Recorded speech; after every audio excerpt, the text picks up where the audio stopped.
All right, so truth is stranger than fiction, right? Oh. Well, this story coming out of Japan is going to really drive that point home. Oh, yeah. We're talking accusations, a tragic death, and a unanimous no-confidence vote. Which is? That sent shockwaves through one of Japan's most important political systems. Yeah, and that's really what makes this whole thing so fascinating to me, at least.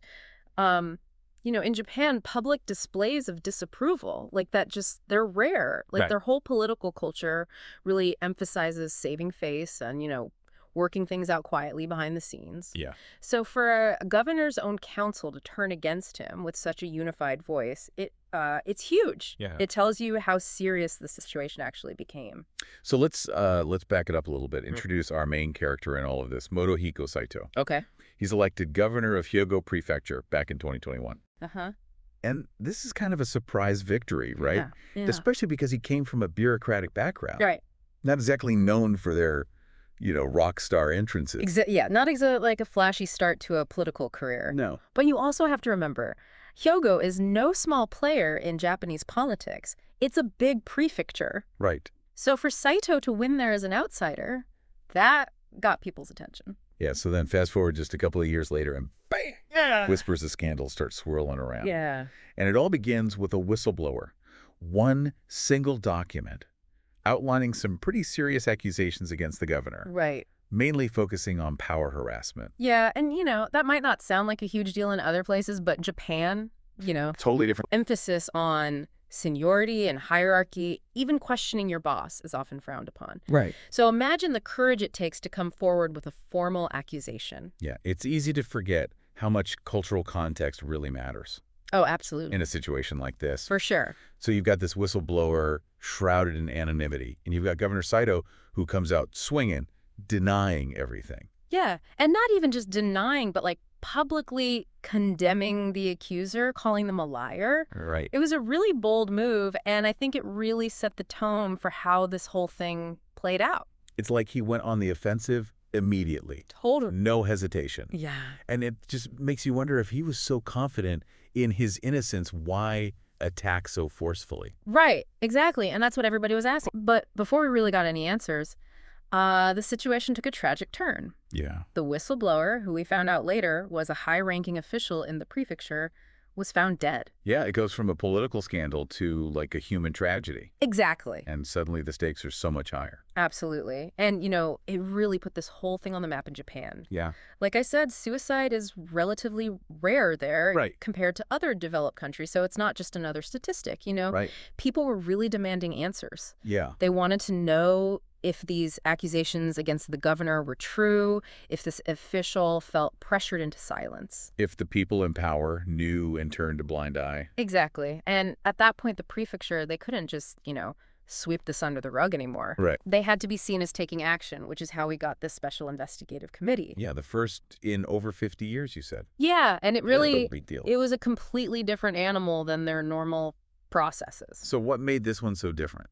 Well, this wasn't some quiet behind closed doors inquiry. This was more like a public trial. Wow.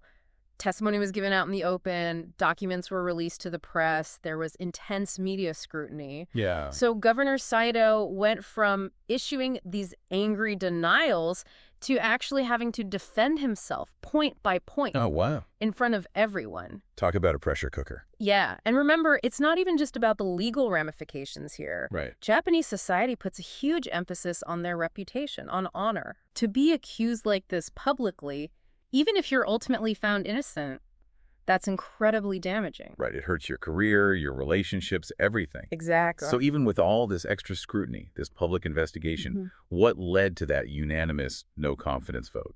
Right. It's definitely not a step that they take lightly. Yeah. But going back to what we said earlier about these public displays of disapproval being so rare in Japanese politics, right. When they do happen, they carry a lot of weight. Yeah.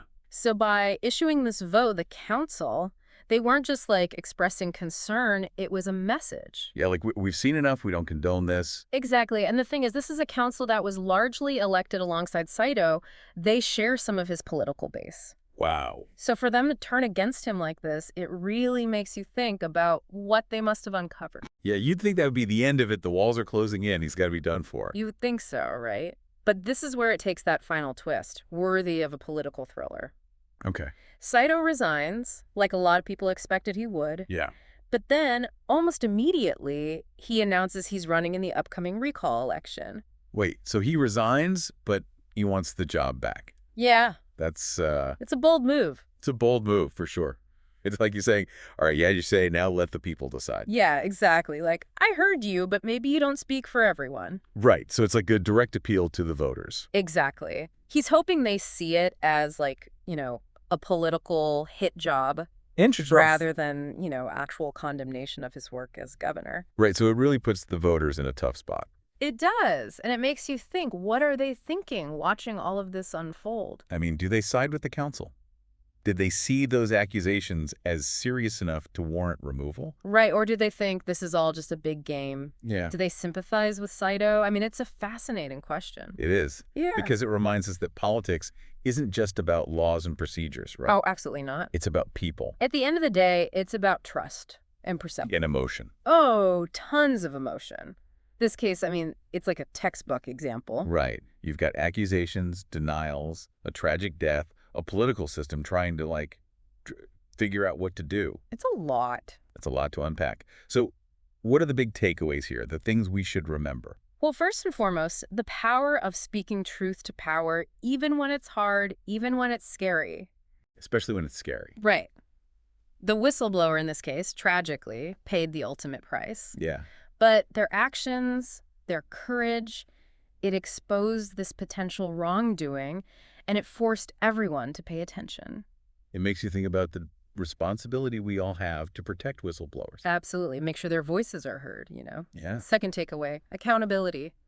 Especially in systems that prioritize, saving face, keeping things quiet. Right, which is a big part of Japanese culture. Exactly. And this case, it exposed those flaws. The way accusations are handled, or maybe mishandled. Hopefully it leads to some change, right? That's the hope. A system where people feel safe coming forward. Yeah. Where there are consequences for those in power if they do something wrong. Okay, so speaking truth to power, accountability, and what else? Oh, the unpredictable nature of politics. This whole thing, it's like a masterclass in plot twists. You think you know what's going to happen, and then bam. Exactly. You went from these whispers to a full-blown crisis in a few months? It's a good reminder that even in a country like Japan, which is known for stability, tradition, things can change in an instant. They really can. And that's exciting. It reminds us that we're not just watching from the sidelines. Anything is possible. I like that. So as we wait to see what happens with this recall election, how Saito's gamble plays out. Who knows what's next? Exactly. The future is unwritten, and sometimes the most unexpected outcomes are the ones that teach us the most. Couldn't have said it better myself. Well, that wraps up our deep dive into the heart of Hyogo's political drama. We hope you found it as fascinating as we did. Until next time. Stay curious.